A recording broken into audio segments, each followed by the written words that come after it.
আসসালামু আলাইকুম রহমতুল্লাহি অবরাকাতু। আলহামদুলিল্লাহ ওসসালাতু ওয়াসসালামু আলা রাসূলিল্লাহ ওয়া বা'দ। সুপ্রিয় দর্শক শ্রোতা ভাই বোন, আমাদের সমাজে যুবক যুবতীদের একটা বড় অংশ আজ তথাকথিত ভাবালুতা এবং অবৈধ সম্পর্ক বা প্রেম ভালোবাসায় হাবুডুবু খাচ্ছেন।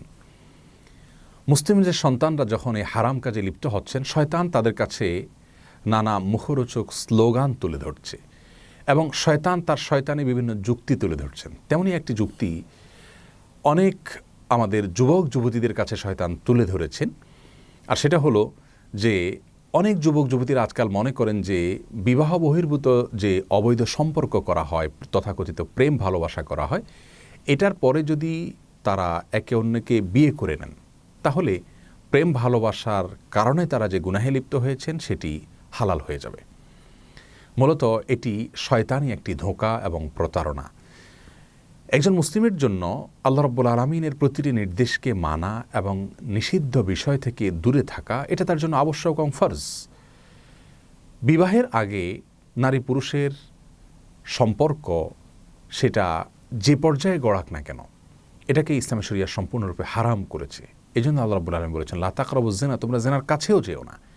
অতএব বিবাহের আগে যদি কোনো ছেলে কোনো মেয়ের সাথে হারাম কোনো রিলেশনশিপে জড়িত হয়, কোনো রিলেশনশিপ তৈরি করে, কোনো সম্পর্ক তাদের মধ্যে তৈরি হয়, এমনকি শুধু যদি কথাবার্তা এবং ছোঁয়া ধরা, একান্তে সময় কাটানো এগুলো হয়, সেগুলোও হারাম।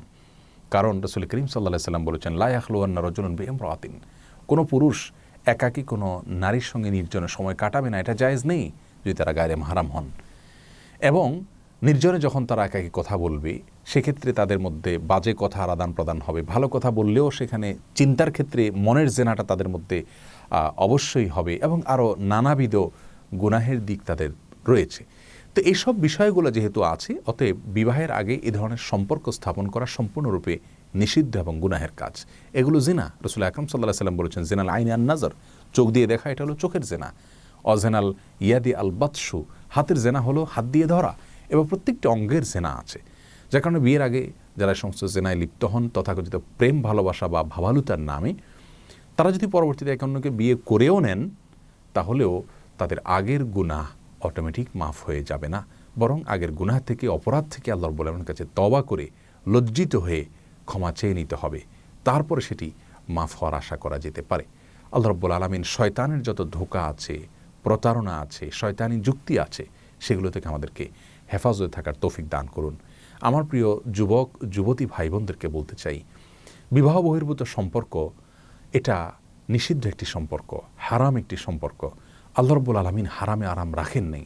যারা এই সম্পর্কের পরবর্তীতে পরিণতিতে বিবাহ পর্যন্ত যান, বেশিরভাগ ক্ষেত্রে তাদের দাম্পত্য জীবনে সুখ শান্তিও হয় না। যদি হয়ও, অনন্ত অসীমকালের জাহান্নাম তো অপেক্ষা করছে জেনার অপরাধের জন্য।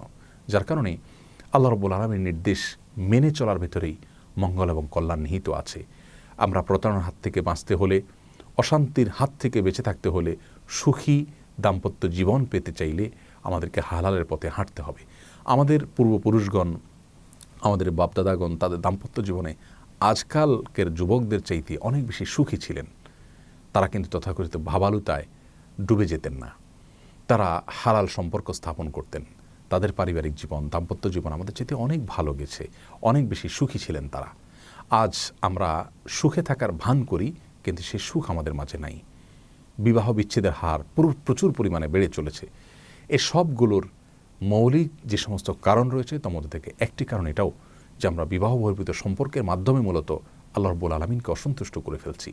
আর আল্লাহকে অসন্তুষ্ট করে সেখানে কোনো শান্তি আমরা আশা করতে পারি না। এই জন্য আসুন বিবাহ বহির্ভূত সকল সম্পর্ককে আমরা না করি। আল্লাহর ভয়ে, ঈমান এবং তাকওয়ার উপরে অটল অবিচল থাকার স্বার্থে এ ধরনের সম্পর্ক থেকে নিজেকে দূরে রাখি।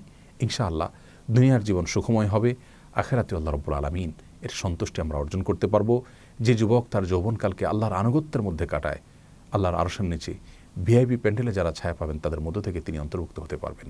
আল্লাহ তাআলা আমাদের যুবক ভাই বোনদেরকে সেরকম ঈমান এবং তাকওয়ার পাওয়ার দান করুন, যেন তারা এ ধরনের গুনাহের হাতছানি থেকে সরে আসতে পারেন, এগুলোকে ডিনাই করতে পারেন। আল্লাহ আমাদের সবাইকে হেফাজতে রাখুন। জাযাকুমুল্লাহু খায়রা। আসসালামু আলাইকুম ওয়া রাহমাতুল্লাহি ওয়া বারাকাতুহু।